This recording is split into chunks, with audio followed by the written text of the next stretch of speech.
प्रिय विद्यार्थियों, आप सभी को बिल्कुल एक नए वीडियो पे स्वागत करता हूं। और यह जो वीडियो है कक्षा 11वीं के विद्यार्थियों के लिए है और विषय है हिंदी।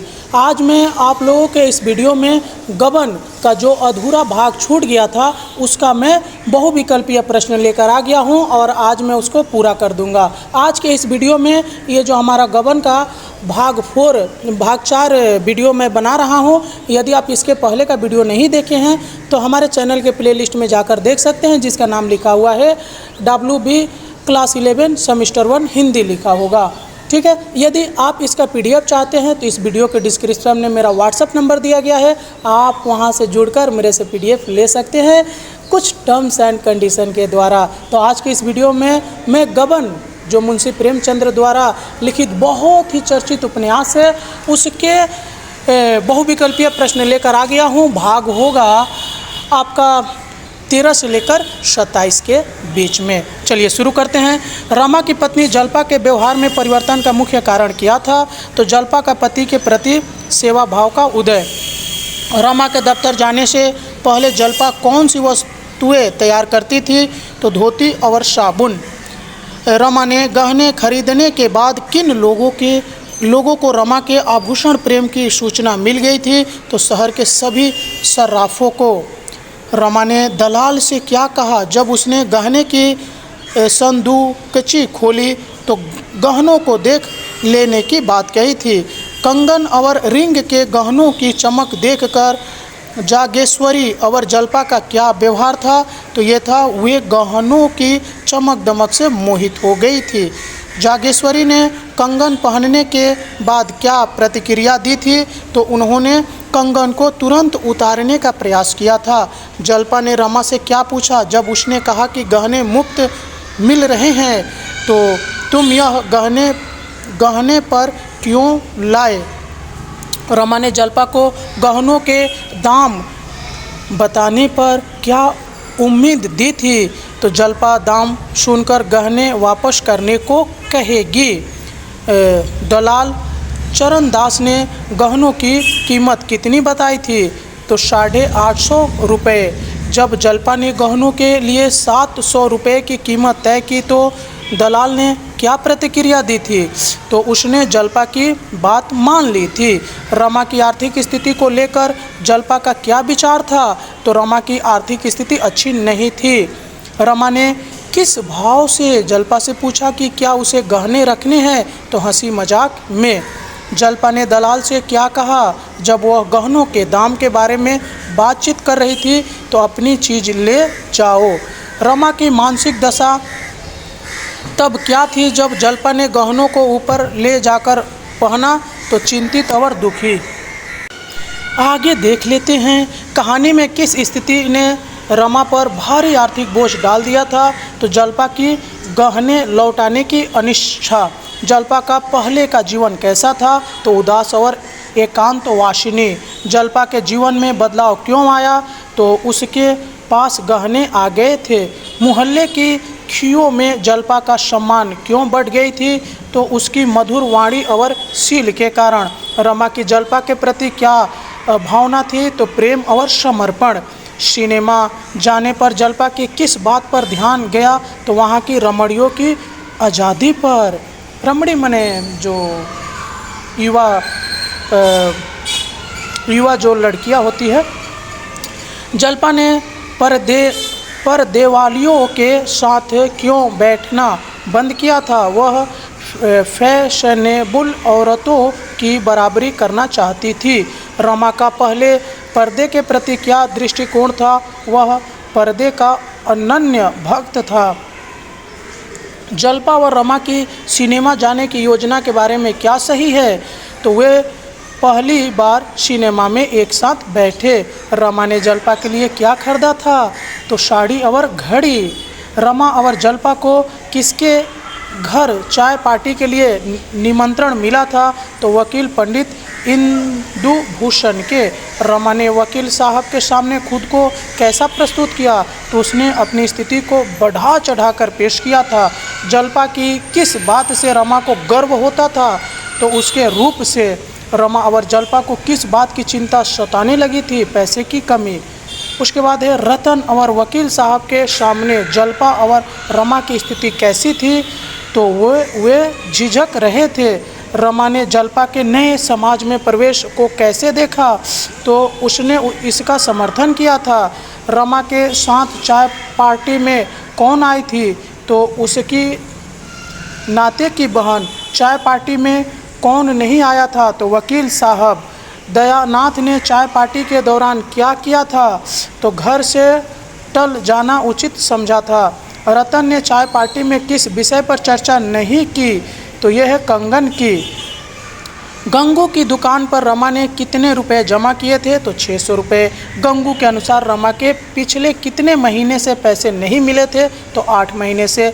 रमा ने गंगू से क्या तैयार करने को कहा था, तो एक कंगन। रतन ने रमा को गंगू के कंगन न बनाने पर क्या सुझाव दिया था, तो उसे छोड़कर दूसरे कारीगर को दे दो। रमा को कौन सा रोग आने का स्वागत करता, तो यह है कोई भयंकर रोग। रमा ने जलपा से क्या झूठ बोला था, तो उसने रतन को पैसा नहीं दिया था। रमा के क्या ख्याल आया जब जलपा ने उससे पूछा कि उसने रतन को पैसा दिए हैं या नहीं, तो झूठ बोले। रमा के किस कार्य से जलपा के मन में संदेह पैदा हुआ था, तो रतन के पैसों को छिपाना। रमा ने किस समय सबसे अधिक पैसा कमाए थे, तो सुबह के समय। रमा ने किस कार्य से तुरंत पैसे कमाने की सोची, तो चुंगी वसूलने से। चुंगी माने कर होता है। रमा के अंत में मन में क्या विचार आया था, तो रुपए कहाँ से लाए। लेखक के अनुसार अच्छे शिक्षक क्या गुण होने चाहिए, तो समझदारी और धैर्य। कवि के अनुसार हृदय से उपजी हुई वाणी का क्या असर होता है, तो गहरी और सच्ची होती है। शिक्षक ने किसके गुणों को साधारण भाषा में व्यक्त करने की सलाह दी थी, तो जीवन के। लेखक के अनुसार किसी व्यक्ति का सबसे महत्वपूर्ण गुण क्या होता है, तो सच्चाई से जीना। कवि ने अपने मित्र से क्या सीखा था, तो सत्य का पालन करना। वैद्यनाथ के बारे में लेखक की क्या सोच थी, तो वह एक पाखंडी थे। शिक्षक के किस कथन ने लेखक को प्रभावित किया था, तो सत्य और ईमानदारी का पालन करना। कवि के जीवन में सबसे प्रभावशाली व्यक्ति कौन था, तो जयप्रकाश। पाठ में सत्य को किससे जोड़ा गया है, तो जीवन की सफलता से। लेखक ने किस प्रकार के वैद्यनाथ की आलोचना की थी, तो पाखंडी। कवि के अनुसार सही मार्ग पर चलने से क्या प्राप्त होता है, तो सच्ची खुशी मिलती है। लेखक के अनुसार जीवन के लिए सबसे आवश्यक गुण क्या है, तो सच्चाई है। पाठ में किसका वर्णन ढोंगी के रूप में किया गया है, तो वैद्यनाथ का। कवि के अनुसार जीवन के हर मोड़ पर किसकी आवश्यकता होती है, तो सच्चाई की। लेखक का मुख्य संदेश क्या है, तो सच्चाई और ईमानदारी से जीना। रमा किस समय कोठे से उतर रही थी, तो शाम के समय। जलपा को किस बात का शंका नहीं हुआ जब रमा कोठे से उतर रहा था, तो रमा भागा जा रहा है। रमा के बारे में जलपा को क्या शक हुआ, तो वह सरकारी रुपए खर्च कर चुका है। रमा ने जलपा के नाम को ऊर्जा लिखा था, उसमें क्या था, तो उसकी चिंता थी। जलपा ने रमा को सरकारी रुपए के बारे में क्या कहा, उसे कुछ नहीं पता। जलपा ने गहने बेचने का निश्चय क्यों किया था, रमा के लिए रुपए इकट्ठा करने के लिए। जलपा ने तांगे वाले से किस जगह चलने को कहा था, तो चौक पर। चौक माने जो 4 राहों का समूह हो सकता है, या जो बाजार भी हो सकता है। जलपा ने किस तरह का गहना बेचने का निश्चय किया था, तो हार को। रमा की असली चिंता क्या थी, तो अपनी बदनामी। रमा को देवी दिन के घर में किस स्थान पर ठहराया गया था, तो ऊपर की कोठरी पर। रमा की किस आदत से जलपा परेशान थी, तो सरकारी रुपए खर्च करना। रमा ने रिश्वत के बारे में क्या सोचा था, तो यह बुद्धि से मिलती है। आगे देख लेते हैं, थोड़ा सा ऊपर चला गया। तो रमा ने किस काम को अपने आत्मसम्मान का अपहरण बताया, दान देना। जग्गू को रमा का कौन सा व्यवहार पसंद नहीं था, तो बैठना। रमा ने आखिर में किस काम के लिए खुद को तैयार किया था, तो काम की तलाश करना। निम्नलिखित में से किसने कहा तुम चाहे झूठ बोलो तुम्हारी मुंह साफ कह देता है, यह बहाना है, चरस गांजा इसी टोह में गए थे तुम। तो ये किसका था? तो ये बुढ़िया ने बोला था। प्रश्न, रमा ने किसकी मदद से नक्शे की नकल की थी? तो युवकों से कागज़ पेंसिल लेकर। रमा किसके साथ की रसोई खाना पसंद करता था? तो बुढ़िया के हाथ की। युवकों का विश्वास रमा से कब कम हुआ था?